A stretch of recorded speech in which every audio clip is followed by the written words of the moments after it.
اور ایک نورانی چہرے والا اندر آ گیا۔ اندر آنے کے بعد وہ مجھ سے کہتے ہیں کہ بلال تو روتا کیوں ہے؟ حضرت بلال کہتے ہیں میں اسے جانتا ہی نہیں تھا کون ہے۔ تو حضرت بلال کہتے ہیں میں اسے ڈانٹنے لگا کہ تم کون ہو، کیوں پوچھتے ہو، جاؤ اپنا کام کرو۔ حضرت بلال کہتے ہیں میں ڈانٹ رہا تھا، وہ مسکرا رہے تھے۔ تھوڑی دیر کے بعد حضرت بلال کہتے ہیں میں نے اپنی آنکھوں سے دیکھا کہ انہوں نے اندر سے کوئی چیز اٹھائی اور باہر جانے لگے۔ یہ منظر دیکھتے ہوئے حضرت بلال کہتے ہیں کہ پوچھتے سارے ہیں کوئی حل نہیں نکالتا، پوچھتے سارے ہیں کوئی میرے زخموں پر مرہم نہیں رکھتا۔ حضرت بلال کہتے ہیں میں کہتا رہا، وہ بندہ باہر چلے گیا، اور تھوڑی دیر کے بعد وہی نورانی چہرے والا اندر آیا، اور آنے کے بعد کہنے لگا کہ لو، ایک ہاتھ میں دودھ کا پیالہ تھا، دوسرے ہاتھ میں شہد کا پیالہ۔ کہنے لگے بلال لو یہ پیو اور چادر تان کے سو جاؤ۔ حضرت بلال کہتے ہیں میں پی تو سکتا، سو نہیں سکتا۔ سامنے والا نورانی چہرے والا بندہ کہنے لگا بلال یہ تو پی لے، آج تیرا کام میں کرتا ہوں۔ حضرت بلال کہتے ہیں میں وہ پی لیا، اور پینے کے بعد چادر اوڑھا۔ چادر اوڑھنے کے بعد تھوڑی سی ان کو میں کھلا ہوا چھوڑ دیا، اور میں بار بار دیکھتا تھا کہ یہ بندہ پیستا بھی ہے یا نہیں۔ حضرت بلال کہتے ہیں یہ دیکھتے ہی دیکھتے میری آنکھ لگ گئی، اور صبح میری آنکھ کھلی۔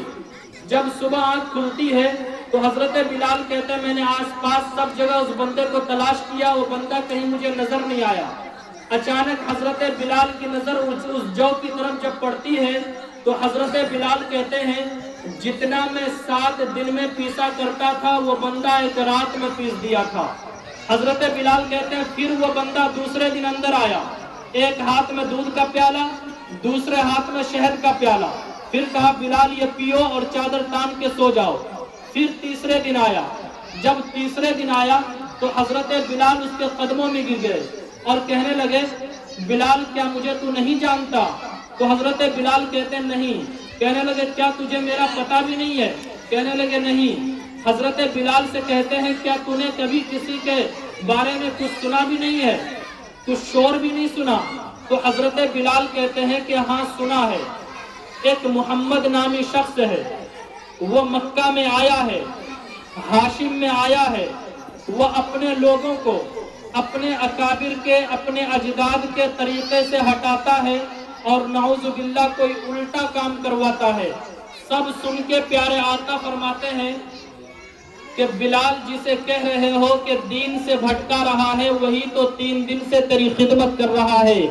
آج بھی حبشہ کوئی جانے نہ جانے بلال کو ضرور جانتا ہے۔ میں نے کہا حبشہ آج جو تیری عظمت ہے وہ بلال کی وجہ سے ہے۔ پھر مجھے کہنے دیجئے میرے آقا ہمیشہ سوال جو بھی فیصلہ کرے لا زوال کرتے ہیں۔ میرے آقا کو